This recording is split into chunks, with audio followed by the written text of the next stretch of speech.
Welcome to study दुनिया। आज हम क्लास 10th के सीरीज़ स्टार्ट करने वाले हैं फर्स्ट फ्लाइट का। So the first chapter is about a letter to God. It was written by G.L. Fuentes। Okay, so let's start the story. Okay, तो इस स्टोरी में हमें पढ़ने को क्या मिलेगा? इस स्टोरी में हमें जानने को मिलेगा कि तुम लोगों ने काफ़ी बार ये सुना होगा कि अगर हमारे अंदर फेथ है, विश्वास है और अपने अपने आप पे यकीन है तो हम माउंटेन तक को भी मतलब अपने प्लेस से डिस्प्लेस कर सकते हैं। ठीक है, लेकिन आखिर ये फेथ जो है वो फेथ किसके ऊपर रखना है, तो ये सब कुछ हमें बताएगा कौन? ये स्टोरी। ठीक है, तो चलो स्टार्ट करते हैं this story. So, the house, the only one in the entire valley, sat on the crest of a low hill. From this height, one could see the river and the field of ripe corn dotted with the flowers that always promised a good harvest. The only thing the earth needed was a downpour, or at least a shower. Throughout the morning, Lencho, who knew his fields intimately, had done nothing else but see the sky towards the northeast। ठीक है, तो एक valley में entire valley में सिर्फ एक ही house था, जहाँ जो लो हिल में था वो घर, वो और वहाँ पे रिवर था और वहाँ पे डॉटेड कॉर्न, मतलब कॉर्न जो था, कॉर्न का प्लांट, मक्के का प्लांट था, वो दिख रहा था। उसके फ्लावर मतलब ब्लूजम कर चुके थे। लेकिन अब चाहिए क्या था कि एक गुड हार्वेस्ट मीन्स बस चाहिए था एक अच्छा खासा रेनफॉल। ठीक है, एक अच्छा खासा अगर शावर हो जाता तो फिर वो बिल्कुल अच्छे से राइप होके अच्छा मक्का कौन निकल के आता। ठीक है, तो उस दिन सुबह लेंचो था कौन, एक फार्मर जो कि कुछ भी नहीं कर रहा था, सिर्फ एक ही काम कर रहा था, नॉर्थ ईस्ट के स्काई की तरफ देखता हुआ उसका दिन गुजर रहा था। वो बस इंटीमेटली, मतलब काफ़ी इंतज़ार के साथ, काफ़ी मतलब भरोसेमंद होके वो नॉर्थ ईस्ट के स्काई की तरफ देख रहा था। ठीक है, तो next, now we are really going to get some water women. ठीक है, the women who was preparing supper replied, yes, God willing. The older boys were working in the field while the smaller ones were playing near the house until the women called to them all come for dinner. ठीक है, तो क्या हुआ देखो, Lencho क्या बोलता है एक वुमेन को, जो कि उसकी वाइफ थी, तो उससे वो बोलता है कि आखिरकार कुछ बारिश तो होने ही वाली है, मुझे ऐसा फील हो रहा है। तो वो जो वुमेन थी वो क्या करी थी, सपर प्रिपेयर करी थी। अब सपर क्या होता है? सपर मीन्स डिनर। ठीक है, रात का खाना। तो उसने कहा कि हाँ, अगर गॉड की मर्जी होगी तो ऑब्वियसली बारिश होगी। ठीक है, और कुछ बच्चे फील्ड में काम कर रहे थे, बड़े बच्चे फील्ड में काम कर रहे थे और छोटे बच्चे वहाँ पे खेल रहे थे। तो वुमेन क्या करती है, वो जो वुमेन थी वो उन लोगों को बुलाती है कि अंदर आ जाओ, डिनर का टाइम हो गया। ठीक है, so it was during the meal that just as Lencho had predicted big drops of rain begin to fall. ठीक है, जैसे ही लेंचो ने प्रेडिक्ट किया था, कि उसने बोला हुआ था पहले ही कि अभी बारिश होने वाली है, तो उसके प्रेडिक्शन के हिसाब से उसी की तरह मतलब प्रेडिक्शन जैसे क्या था, बड़े बड़े ड्रॉप्स के रेन पड़ने शुरू हो गए।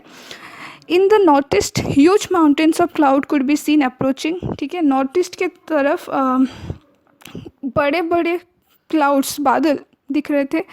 फ्रेश एयर जो थी वो ब्लो कर रही थी, जो कि फ्रेश एंड स्वीट स्मेल कर रही थी। The man went out for no other reason than to have the pleasure of feeling the rain on his body. ठीक है, फिर वो आदमी जो था, जो लेंचो था, वो क्या किया, कुछ भी उसका काम नहीं था, लेकिन वो फिर भी बाहर गया। बाहर जाने का मतलब बस एक ही था कि बारिश को वो फील करना चाहता था अपने बॉडी पे। ठीक है, फिर जब वो रिटर्न किया तो उसने कहा, these aren't rain drops falling from the sky, they are new coins, the big drops are 10 cent pieces and the little ones are 5। ठीक है, फिर उसने क्या कहा, मतलब बड़े ही खुशी के साथ उसने मतलब बोला कि ये रेन ड्रॉप्स नहीं गिर रहे हैं आसमान से, ये बारिश नहीं गिरी है, ये कॉइन्स गिर रहे हैं, नए नए कॉइन्स गिर रहे हैं। जो बड़े बड़े ड्रॉप्स हैं वो 10 सेंट के हैं और जो छोटे हैं वो 5 सेंट्स के हैं। ठीक है, With a satisfied expression, he regarded the field of ripe corn with its flowers, draped in a curtain of rain. But suddenly, a strong wind began to blow, and along with the rain, very large hailstones began to fall. This truly did resemble new silver coins. The boys, exposing themselves to the rain, ran out to collect the frozen pearls. ठीक है, फिर क्या हुआ कि वो काफ़ी satisfied था अब बारिश को लेके, लेकिन कुछ ही देर के बाद एक बहुत ही स्ट्रॉन्ग विंड ब्लो करना स्टार्ट हुआ और वेरी लार्ज हेल स्टोन्स गिरना शुरू हो गया। ठीक है, रेन के साथ साथ हेल स्टोन्स गिरने शुरू हो गए, जो कि एक्चुअली सिल्वर कॉइन्स की तरह रिजेंबल कर रहे थे। अब रिजेंबल मतलब दिख रहे थे उसके तरह, काफ़ी सिल्वर कॉइन्स की तरह। ठीक है, तो बॉयज़ जो थे उसके घर में जो बच्चे थे वो बाहर चले गए उस फ्रोज़न पर्ल्स को कलेक्ट करने के लिए। ठीक है, नेक्स्ट है, it's really getting bad now exclaim the man. अभी उसको बुरा लगने लगा बारिश को लेके, कि उसने कहा कि ये जो है ये अभी ख़राब होते जा रहा है, हेल स्टोन नहीं आना चाहिए था। ठीक है, I hope it passes quickly. और मैं सोच रहा हूँ कि विश कर रहा हूँ कि ये जो हेल स्टोन है ये जल्दी से चले जाए। All it did not pass quickly. For an hour, the hail rained on the house, the garden, the hillside, the cornfield, on the whole valley. The field was white as if covered with salt. ठीक है, 1 घंटे तक क्या हुआ कि बारिश हो रही थी, बारिश के साथ साथ वो हेल भी गिर रहे थे, और वो हर एक जगह पे गिर चुके थे, घर पे, गार्डन पे, हिल साइड पे, कॉर्नफील्ड पे, पूरे वैली पे। ठीक है, पूरा फील्ड जो था वो वाइट हो चुका था, जैसे कि नमक से घिरा हुआ हो, कवर्ड हुआ हो। Not a leaf remained on the tree. ठीक है, एक पत्ता भी बचा नहीं था हेल स्टोन से, हेल स्टोन की वजह से एक पत्ता भी नहीं बचा था कौन से ट्रीज़ में।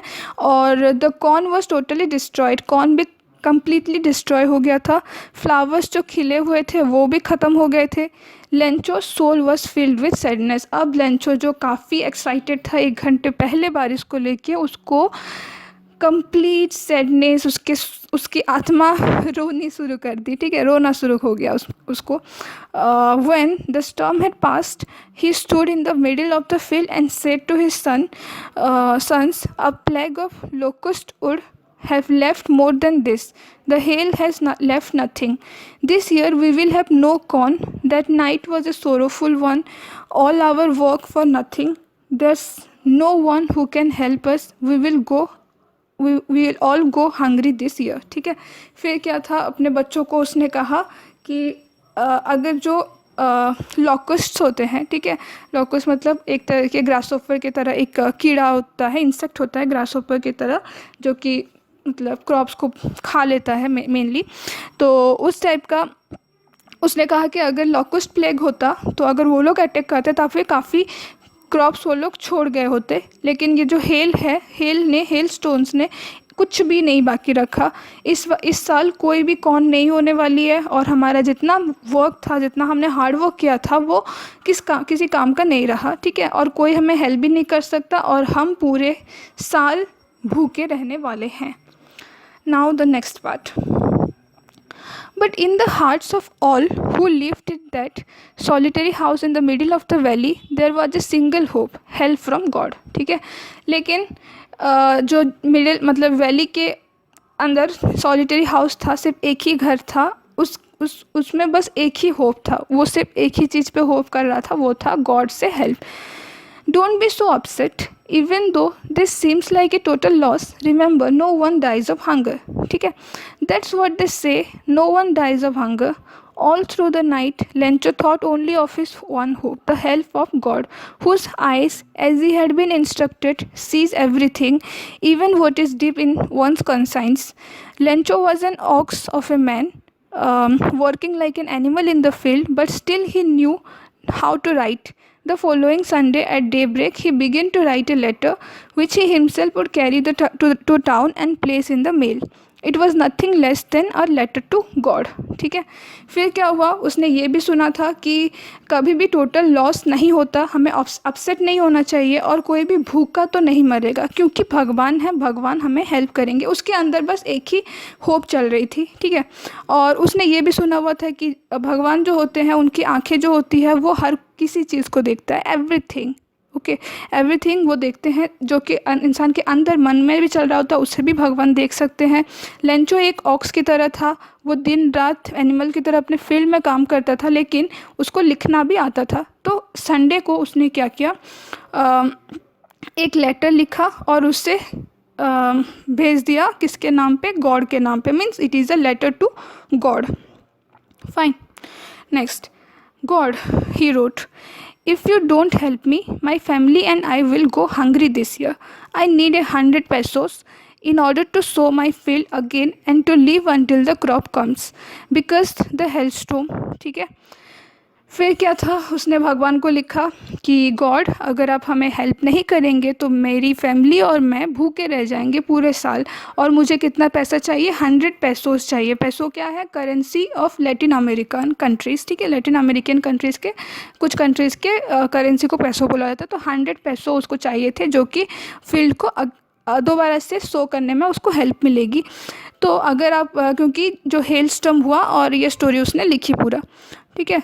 फिर उसने लिखा कि टू गॉड, एनवेलप में उसने लिखा टू गॉड, एंड लेटर को डाल दिया लेटर बॉक्स में, ठीक है, स्टाम्प वाम्प लगा के लेटर बॉक्स में डाल दिया। One of the employees, who was a postman and also helped at the post office, went to his boss laughing heartily and showed him the letter to God.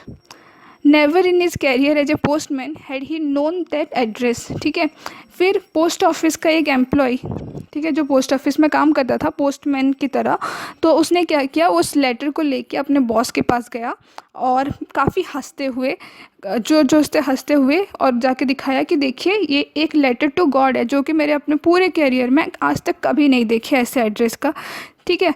अब post master को define किया गया। Post master किस तरीके का आदमी था, एक फैट, एमिएबल मीन्स क्या, फ्रेंडली, ठीक है, एमिएबल फेलो था, फैटी था, एंड जब उसको पता चला लेटर टू गॉड, वो भी अपनी हंसी को रोक नहीं सका, but almost immediately he turn serious, ठीक है। फिर कुछ देर के बाद वो कम्प्लीटली सीरियस हो गया। Tapping the letter on this text, धपके रखा लेटर को और बोला, व्हाट फेथ, ठीक है, किस हद तक ये फेथ है, मतलब कितना भरोसा है इसको भगवान के ऊपर। I wish I had the faith of the man who wrote this letter, ठीक है। फिर उसने बोला कि मैं ये विश करता हूँ कि काश इस इंसान के पास जितने फेथ हैं, काश मेरे पास उतने फेथ होते। Starting up A correspondence with God, ठीक है, उतना फेथ काश मेरे अंदर भी होता।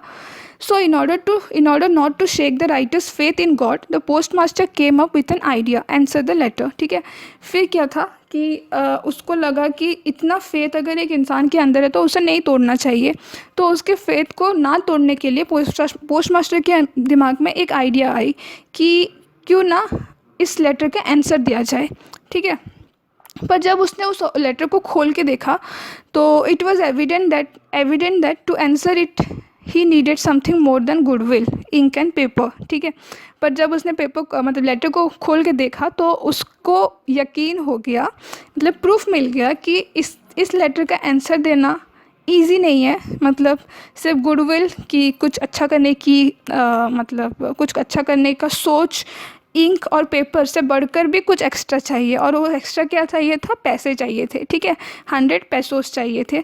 But he stuck to his resolution, लेकिन उसने अपने रिजोल्यूशन क्या होता है, जो प्रॉमिस क्या होता है, तो उसने प्रॉमिस किया था कि वो उसका फेथ नहीं टूटने देगा, तो उसने उस पर टिका रहा और वो अपने एम्प्लॉयज़ से पैसे की डिमांड की, मतलब एज अ चैरिटी, ठीक है, जो जितना दे सकता है अपने पार्ट ऑफ सैलरी, वो सैलरी से कुछ देने के लिए उसने कहा। अपने कुछ फ्रेंड्स को भी उसने ऑब्लिगेट की कि चैरिटी के एक्ट के हिसाब से कुछ पैसे उसको डोनेट करने के लिए, ठीक है। लेकिन उतना करने के बावजूद वो 100 पैसों कलेक्ट नहीं कर पाया, ठीक है। So he was able to send the farmer only a little more than half, 50 पैसों से कुछ ज़्यादा ही वो थोड़ा सा दे सका, कंप्लीट 100 पैसों वो गैदर नहीं कर पाया था। He put the money in an envelope address to Lencho and with it a letter containing only a single word as a signature God, ठीक है। और वो लेटर उसने एनवेलप किया और उसको भेजा, एज एड्रेस था to Lencho and from God, okay. So ये सेकेंड पार्ट भी ख़त्म। अब थर्ड पार्ट, फॉलोइंग संडे, फिर जो आने वाला संडे था, Lencho came a bit earlier than usual to ask if there was a letter for him, ठीक है। वो पोस्ट ऑफिस को आ गया और पूछने के लिए कि क्या मेरे नाम का कोई लेटर आया है। तो it was the postman himself who handed the letter to him while the postmaster experiencing the contentment of a man who has performed a good deed looked on from his office. Lencho showed not the slightest surprise on seeing the money. Such was his confidence, but he became angry when he counted the money. God could not have made a mistake, nor could he have denied Lencho what he had requested. Immediately, Lencho went up to the window to ask for paper and ink. On the public writing table, he started to write with much wrinkling on his brows, caused by the effort he had to make to express his ideas. When he finished, he went to the window to buy a stamp which he licked and then affixed to the envelope with a blow of his fist. The moment the letter fell into the mailbox, the postmaster went to open it. It said, "God, of the money that I asked for, only 70 pesos reached me. Send me the rest since I need it very much. But don't send it to me through the mail because the post office employees are a bunch of crooks." Lencho, ठीक है। अब देखो finally क्या था कि Sunday को तो वो पहुंच गया सुबह सुबह लेटर लेने के लिए, ठीक है। लेटर लेने के लिए वो पहुंच गया संडे को एंड उसने कहा कि क्या मेरे नाम का कोई लेटर आया है। तो पोस्टमैन खुद उसको उसका लेटर हैंड ओवर करता है, ठीक है। और वो एक मतलब थोड़ा सा कॉलर वॉलर उठा के कुछ इस तरीके का बना जैसे कि उसने काफ़ी अच्छा काम किया हुआ है। लेकिन लेंचो को जब वो एनवेलप खोल के देखा तो उसको थोड़ी सी भी सरप्राइज़ नहीं हुई कि उसको पैसे एक्चुअली मिले हैं, क्योंकि उसको काफ़ी कॉन्फिडेंस था उसके भगवान के ऊपर कि उसको पैसे मिलेंगे ही मिलेंगे। लेकिन जब उसने पैसे को काउंट किया तो उसको गुस्सा आ गया और उसने कहा कि भगवान इस तरीके का मिस्टेक कभी नहीं कर सकते, ठीक है। और मैंने जो मतलब रिक्वेस्ट किया था उसे मना भी नहीं कर सकते, तो ऐसा गलती कैसे हो गई। फिर उसने क्या किया, इमीडिएटली वो एक पेपर और इंक पकड़ा और फिर से लिखना शुरू कर दिया, ठीक है। कि और फिर लिख के कुछ लिखा और लिख के स्टाम्प दे के फिर से उसे सेंड किया, ठीक है। और लिखा क्या था, लिखा ये था कि भगवान जी, आपने जो पैसे भेजे हैं, मैंने आपको कुछ मांगा था, मैंने आपको 100 पैसों मांगा था, लेकिन आपने मुझे सिर्फ 70 पैसोस ही मेरे पास पहुंचे हैं। तो रेस्ट मुझे भेज दीजिए क्योंकि मुझे उसकी काफ़ी ज़रूरत है। और एक बात याद रखिएगा कि इस बार उसको मेल के थ्रू मत भेजिएगा। इस पोस्ट ऑफिस एम्प्लॉयज़ जो हैं ये क्रूक्स हैं, रोबर्स हैं, चोर हैं, ये चुरा लिए हैं मेरे 30 पैसों। So don't send it through them, ठीक है। इनके थ्रू से मत भेजिएगा and your Lencho. So this story is completely about the faith of a person, ठीक है, कि उसका कितना हद तक फेथ था भगवान को लेके। लेकिन एक कॉन्ट्रास्टिंग पॉइंट या फिर एक आयरनी हम बोल सकते हैं, वो क्या था कि उसको भगवान पे यकीन था लेकिन इंसानों पे यकीन नहीं था। जिस इंसानों ने उसको एक्चुअली में हेल्प किया वो उनको ही क्रूक समझा।